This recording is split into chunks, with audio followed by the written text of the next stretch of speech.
Good morning, everyone. Good morning, Andy. I can't believe that we are 48 hours from the closing ceremonies at COP26. How are you feeling after this week?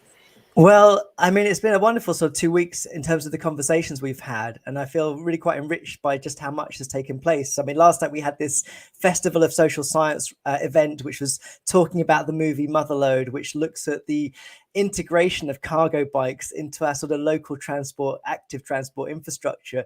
And I must say, it was just, I watched the film on my own with my son a couple of days before, and the discussion along with the film was just incredibly inspiring to see people transform their lives through these vehicles. And yeah, I think what was really amazing about the film was that some of the people that have been creating these have really been pioneers. They've been making their own designs. It's like looking back in time when the penny farthing was created or something. It feels like a bit of a mini revolution that's taking place.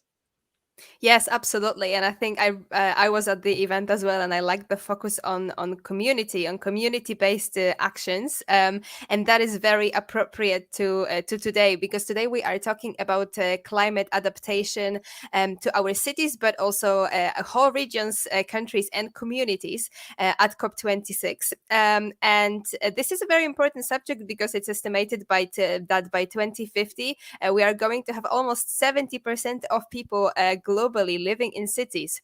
And today we are joined by a guest from the University of Salford. We are going to welcome Dr. Mike Hardman in a second. He's the senior lecturer in urban geography, and he also does a lot of research around communities and climate adaptation. He works as part of research groups at the university, and does as well his own research into formal and informal ways of engaging the communities in cities. So let's welcome Mike into the live stream. Hi, morning everybody. Hi. Hello, Morning. Mike. Hi. Thank you so much for joining us. I did do a little bit of an intro, but could you please tell us a little bit more about what you do? Yeah, no, thank you. I think you've captured it really, really well. So I'm Mike Hardman. I do work around urban sustainability quite broadly. So really particularly interested in ways that we can green cities, in ways that we can maybe even bring food production into cities. And I'm not trying to say completely bringing all food production into cities, that's too utopian. But how can we complement the existing system by perhaps growing some of our produce right in the heart of our urban environments where a lot of our consumers are based as well. And as you said, cities are getting bigger. We're going to need to feed them in the future. So all the way to quirkier stuff such as guerrilla gardeners who are really interested in, are so fed up really with the lack of progress, I guess, of going out there and getting stuck in beautifying and creating food production in our cities illegally in some cases. Really, I mean, it's fascinating to have seen your work develop, Mike, over the years. And for people that don't know what guerrilla gardening is, tell us a bit about that. I mean, you mentioned it's trying to occupy city spaces with gardens, but is it a big thing? How many people are doing this? Is it growing, so Yeah, to speak? yeah. So people always think of this as quite a small scale activity, and actually, many of the world's largest kind of green movements have come from guerrilla gardening. We think of the New York City community garden movement that is acted as a springboard for wider community garden movements. We think of the Incredible Edible movement as well. There's so much that's happened from this quite small activity. And it is getting a lot more popular as well. There's a lot more people getting involved because a lot of people are fed up really with the bureaucracy of starting these sites, of progress towards sustainability in its broadest sense. And so they feel that they just want to go out there and get stuck in themselves. I only saw the other day on TikTok, there was a craze around seed bombing and people getting involved in seed bombing on TikTok. I don't know how to use TikTok in the slightest, but it's something I need to figure out and have a look on there as well, because it's definitely getting more popular. And I feel as climate change is more people becoming aware of climate change and our food systems, guerrilla gardening is a tool through which they feel that they can make a difference and really create these wonderful sites within our cities. Yeah, that's great to hear. Guerrilla gardening is something that I found very interesting when I first heard about it, and it was only like a year ago. So these groups really work sort of informally. And in terms of urban agriculture, urban farming and growing, you mentioned that we can see it as a measure for cities, but maybe to a limited extent. Could you please tell us a little bit more about that? Where do you see the role of urban agriculture in climate adaptation? Yeah, urban agriculture, as I said before, we're never going to feed our cities through growing within our cities, and that isn't feasible, to think of. However, there are significant social, environmental, and economic benefits of urban agriculture. It can bring communities together, fragmented communities coming together around community gardens or other spaces, and we're seeing an appetite now for large scale urban agriculture, urban farms, peri-urban farms that can enable short food supply chains, therefore reducing food miles, emissions from the transportation of that produce as well. Again, it does sound quite utopian, but there are models that are becoming more popular now, and are looking towards these larger scale forms of urban agriculture, creating jobs in our cities, green jobs in our cities. It's been happening for many years. There's some wonderful projects locally. The Kindling Trust have been doing this for a long time and pioneering this in Greater Manchester, and we're seeing newer projects coming up across the country and indeed globally as well. It's so fascinating to hear these stories, Mike. And I wonder, we hear a lot about at COP the way in which industries need to transform around this agenda. And I wonder, you mentioned it's sort of complementary to existing sort of food distribution and production systems, but how do sort of big supermarkets, or how have they responded to these sorts of practices? Do they see them as something that of concern, or is it something they're looking towards supporting? How is the sector sort of responding to that? It's a really good question, actually. The sector, from my experience as well, it's obviously looking at this seriously, looking at how to things like short food supply chains. We've had Tesco before and others exploring things like high tech production, which isn't the answer by any means, but looking at other kind of smart solutions, shall we say, to some of these issues as well. Again, focusing more on growing locally where possible, seasonal produce. And really looking at the footprint of their systems as well. So, a lot of these organisations are taking it seriously, have their own sustainability teams, and indeed, many of our students go and work for these teams after they graduate from our courses as well. Again, urban agriculture, going back to that concept, is very much in its infancy with regards to working with those big key actors, shall we say? And I think there could be more that could be done there, really, to raise awareness about what this concept can do to alleviate pressure on the wider system and the role it has alongside other work that's going on in the sector as well. And again, that appetite for large scale urban farming is where there's a lot of exciting movement at the minute, shall we say, going on. Yeah, definitely. And you mentioned that a few projects related to urban agriculture happening around us. And one of these projects is the Northern Roots Urban Farm in just Oldham, so around the corner. Could you tell us a bit more about this project? And that's just one example of where these exciting movements are happening. So Northern Roots, we've been working with that wonderful team since 2017, and doing community consultation, soil testing, business modeling as part of that. And that's going ahead, and it's a large scale urban farming project that's all about creating short food supply chains in Oldham, about growing more locally, about that idea of cutting emissions, of cutting food miles where possible. It's a huge site, and I'd urge people to have a look at their website and definitely their Twitter channel as well, because it's fast moving.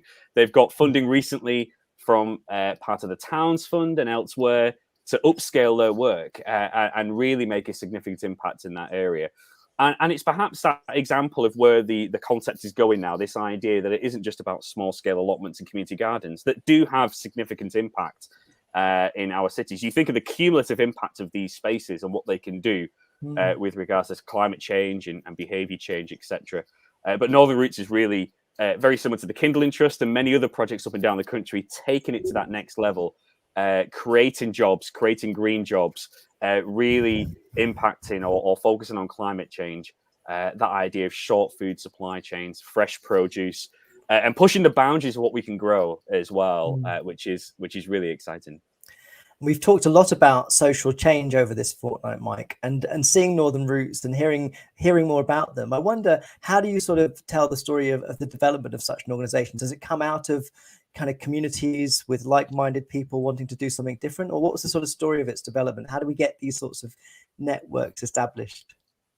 It's a really good question, actually. I don't think there's one particular answer to that. With Northern Roots, it actually did come from the community. I was surprised at the time that this vision, this idea of regenerating this space, of growing, was from the community. And I'm finding that communities are getting more and more interested in this. We see allotment waiting lists are at an all-time high, for example. We're getting younger people involved in local growing. And so communities are aware of the pressures on things like the food system, and what they can do at that more local level to alleviate those pressures, perhaps, as well. And so with Northern Roots, I think what's really exciting about that story, it generally is from the community, their perspective, the idea that that's something that they wanted, and they were the enablers, really, for that particular project.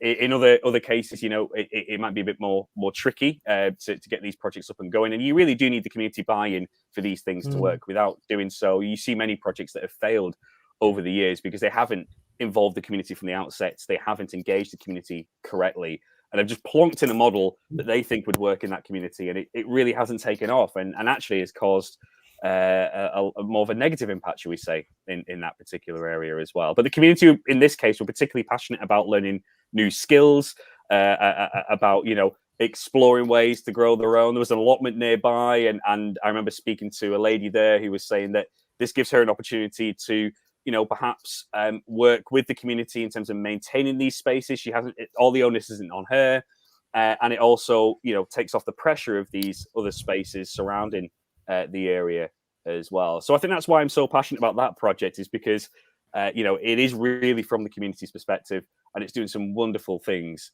and it will do some wonderful things as it gets upscaled in the future as well. Yeah, definitely. I mean, communities are a vital part of these projects, but obviously, what they need as well is support from the leaders and local authorities. And we talked a bit about the response from the sector, but what about the response from, for example, local authorities and public institutions that should provide the support for projects like this? Do you see an increase sort of in the awareness of the importance of these projects, or is there still a lot to be done in this aspect? It's moving in that direction, and we're starting to see a lot more local authorities and key actors helping to enable these types of sites, these types of spaces. We've seen a rise, for example, in things like food policy councils and food charters that are important tools in enabling the funding to be generated for these spaces and the support mechanisms to be generated for these spaces as well. So there's definitely an appetite out there, and we've been working with a lot of local authorities, private partners as well, who are interested in this and pushing it forward. I mean, in Salford, for example, Salford City Council has been fantastic in working with local sites to find the space, to work with landowners, to do a lot of the legal work really around that as well, and to provide support. I think where there are gaps at the moment still around the funding. Funding models, often grants funding is where the focus is. And there needs to be a model where, very similar to Northern Roots, where you've got this kind of business model where it's more self-sufficient in that case. It's not reliant on grants funding that is ad hoc, can disappear at any moment, and that can have a huge negative impact on the community if that project was ceasing to exist after several years, which we've seen time and time again. So I think funding-wise, we need a lot more work there to think about the financial sustainability of these initiatives moving forward. I mean, hearing you talk, Mike, I wonder what's happening in schools. I feel like I don't see many schools with their own allotments or programs of work to get kids growing things. And I could see that if you got kids doing it in school programs, that would also sort of shape the community's awareness and interest in doing it. Perhaps spaces where families can come together and grow things together. Is there much happening in that direction, or what can we do? Yeah, I mean, there's pockets, and more recently, actually, the government had in one of their environment policies, they were talking about the increase, effectively, of school farms and gardens, as you were saying, Andy, to really make that connection. So there has been some funding, and there is some work ongoing at a more national level to increase these spaces in schools, and linking that to the curriculum around climate change and food security more generally as well. And more locally, again, going back to Oldham, I think Oldham is an outlier here, very early adopter of this, embedding school gardens and really upscaling that activity as well. One of my colleagues many years ago, who's an emeritus professor now, used to be the Lord Mayor of Oldham, and that was something that he did and was very passionate about at the time. And you see quite a few of these spaces in that area, but it is important and really important to get younger people involved in this early on. A shameless plug: we just had a book chapter come out actually on the history of school farms and gardens. It's just out, I think, this month, or maybe it was last month it came out, led by my amazing colleague Chris Blythe, who's the director of social farms and gardens, and that kind of charts the history and what we need to do going forward with regards to working with schools in this capacity. Oh, that's brilliant! It's great to know that these projects are also spreading into different pockets in the communities as well. And with only 2 days left of COP at the moment, I would like to know what your reflections are on what has been happening so far at the climate conference. Yeah, fast moving, obviously, fast moving stuff. I mean, only last night I think there was the US China kind of potential deal that's come out, and I think it's still early stages to see what's going to happen there around work on technologies and more collaboration around those ambitious targets moving forward. So there's hope. There is hope. Today is Built Environment Day, and there's an explicit focus on construction more so than anything, and looking at how we can influence developers, key actors, planners, architects as well, working towards these targets as well. So I think there's a lot of positives, and it'd be interesting to see what comes out. We've seen the draft kind of agreement, and again, very, very high level stuff at the minute. The idea of just transitions and so on are mentioned in there. So it'll be interesting to see how that develops. I think for me, if I'm going to be a bit negative in a way, it's the lack of an explicit focus on food and agriculture as a day that I was kind of a bit taken back by. And not to say that it's come up before. We've already seen some agreements on agriculture, for example, on the Nature Day, and it's come up in many other days as well. But I was a bit surprised. We've got to focus on a full day in energy and transport, etc. But there wasn't really that explicit focus on food and agriculture as a day in its entirety. I mean, there were sessions on the Nature Day, obviously, things that came out from there. But yeah, fast moving, exciting in a way. But I think let's see what comes out really at the end. There's a lot of woolly things coming out at the minute, and it'd be interesting to see again those kind of final products, shall we say. Yeah, I think you're right, Mike. I think agriculture is a subject that seems to cut across everything, but isn't addressed explicitly in so many areas. I remember one of the early sessions in COP this year, they talked about, we saw, of course, the commitments to stopping deforestation and increasing reforestation. But as one commentator put it, a lot of the land that has been left vacant from the cutting down of the trees is now used for food production. And so if you can't repurpose that for growing, then it's if you don't address the demand of that meat, then you're not going to solve the problem. And it seems to me that it's so central to everything, really. I remember seeing in one event recently when someone described the president of the United States not as the commander-in-chief, but as the farmer-in-chief. And that sort of mentality is actually what we need to bring the sorts of changes that you're talking about. Very much so, yeah, definitely. And there were a lot of interesting things happening on the fringe as well of COP that I find exciting. There's the Glasgow Declaration and the work that's going on there around food as well, working towards a more sustainable food system.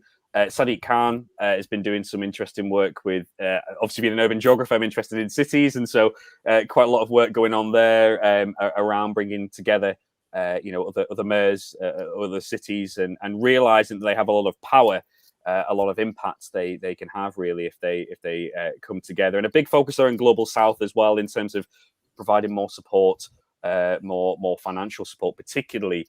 And again, Sadiq Khan weighing in on that, which is interesting. So yeah, I think alongside that core program, like you said, all those conversations happening on the side as well are promising and show just a passion around this area and this subject too.